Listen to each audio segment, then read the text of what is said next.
Eu só queria dizer aqui para vocês que o saber não foi inventado na modernidade. Não é porque nós tivemos um buraco negro chamado Idade Média, em que as pessoas emburreceram, para dizer a verdade, que antes não tivesse havido um grande número de conhecimentos e saberes de todo tipo. Eu, pessoalmente, considero a Ilíada do Homero equivalente a uma Bíblia do Ocidente. Além de ser o primeiro texto de uma cultura que é o nosso pano de fundo, né, o nosso banco de dados, o nosso inconsciente coletivo, né? Ali ele descreve de uma maneira belíssima, né, a guerra entre os homens, os valores sagrados de uma civilização, né, as relações humanas. No canto 18, por exemplo, ele é um canto dedicado ao escudo de Aquiles. Ali ele faz um quadro organizado e categorizado de toda a vida da sociedade em todas as suas facetas, né?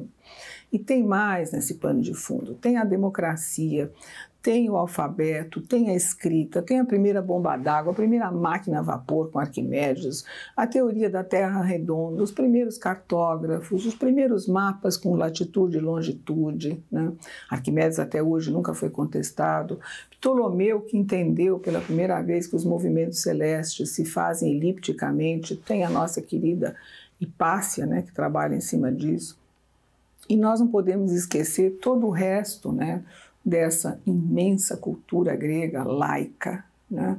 O teatro, a música, a comédia, a tragédia, as nossas musas, né? Eu falo delas, no outro minuto, os gregos, né?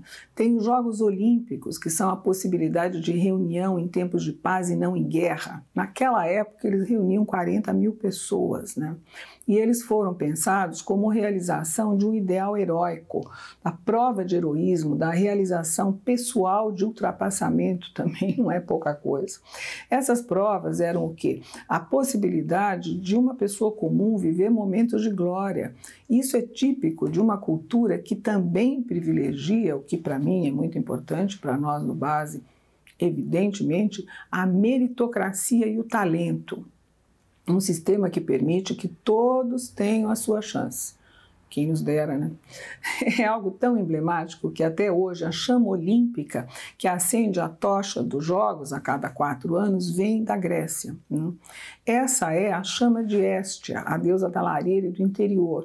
Essa chama os gregos levavam em cada missão de conquista no navio, né, dentro de uma ampola, claro, protegida, para com ela iluminar as novas terras com a chama sagrada para eles, que era a chama da civilização. Há quem diga que essa chama simboliza a centelha divina, em grego esperma pyros, um pouquinho do fogo de Zeus, roubado por Prometeu para dar aos humanos, né, toda uma espécie de saber. Não importa.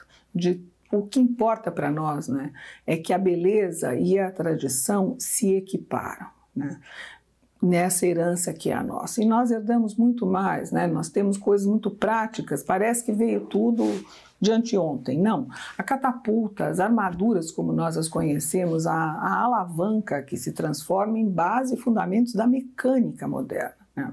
Nós temos no rastro da requintada geometria grega conjugada à álgebra, né, todo um conjunto de elementos, não é só o número áureo, né? Eles inventaram, por exemplo, uma sofisticada máquina de sorteio, né? Esse conceito foi posteriormente central na democracia grega, e a democracia é, até segunda ordem, até onde eu sei, o melhor sistema de governo, né? Vem deles também, dos meus queridos gregos, a primeira arte realista, estátuas mostrando a beleza e a anatomia do corpo, e isso foi depois herdado pela Renascença. Sem os gregos, nós não entenderíamos como funciona o universo, nós não teríamos feito todos os domos de catedrais e palácios, nós não teríamos tido a revolução industrial sem esses elementos dos quais eu falei, e nós não riscaríamos os mares como nós riscamos. Eles também são responsáveis pela descoberta da acústica dos teatros, os atuais estádios, e seguramente, mais importante do que todo o resto, exceção feita à filosofia, é claro, a da ciência, né? Essa herança grega por excelência. Outra herança importante é a legalidade. Os juízes que votavam e decidiam uma questão, eles eram sorteados, eles eram escolhidos no dia para impedir qualquer forma de corrupção. Vamos combinar que no Brasil isso ia ser útil, né? Os romanos não adotaram esse sistema e deu no que deu. Nesse legado grego ainda consta a arquitetura, né? Vem de lá, eu já falei disso em outras ocasiões, o bendito frontão triangular que em cima todas as construções, quer dizer, o triângulo, né, a forma geométrica mais sólida que existe, né, é uma descoberta grega isso, né, a que resiste a furacões, a terremotos e a ventanias, né? A mesma coisa para os arcos cruzados, né? E as arcadas, por isso aqui se fazem os domos, né? As voûtes, como se chama em francês, aquela coisa que cruza assim e segura um arco, né? E as catedrais e monastérios e igrejas e abadias do mundo todo que o digam. E por fim, uma herança que me é muito cara, a nós todos filósofos é muito cara e aos físicos também, né? A teoria dos atomistas, que só pôde ser comprovada em 2014 com o chamado bóson de Higgs, né? Mereceu um Nobel de Física, mas os atomistas gregos falaram disso há quase 30 séculos, né?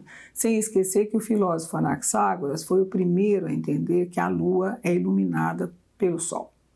E para terminar, vale lembrar o quê? Que o centro dessa civilização brilhante foi uma cidade muito pequena, mesmo na época. Atenas não era um grande centro urbano, mas foi ali que surgiu, além de todo esse impalpável edifício chamado cultura e civilização, a primeira fortaleza do mundo. Nenhuma cidade oriental possui uma desse tipo, apesar de serem civilizações tão mais antigas, né? Lembrando que a fortaleza de Atenas é uma acrópole, toda ela dedicada a Atena. Ali se guardava o tesouro da cidade, na casa da deusa mais importante, e essa casa é o Partenon. E isso é um exemplo privilegiado, né? Por quê? Porque ele foi todo feito, você sabe, em cima do número áureo, outra genial descoberta grega, né? Sobre ele eu falo em outros minutos gregos, né? Esses monumentos são monumentos de uma beleza de cortar o fôlego, né? Com as condições que até hoje são sinônimos do belo e que são harmonia e proporção. Paris que o diga, né? Toda ela reurbanizada pelo barão Haussmann, com o imperativo central, o número áureo. Pena que a religião grega não tenha resistido ao monoteísmo, né? Os deuses deles são bem divertidos. Até o próximo Minutos Gregos. Obrigada.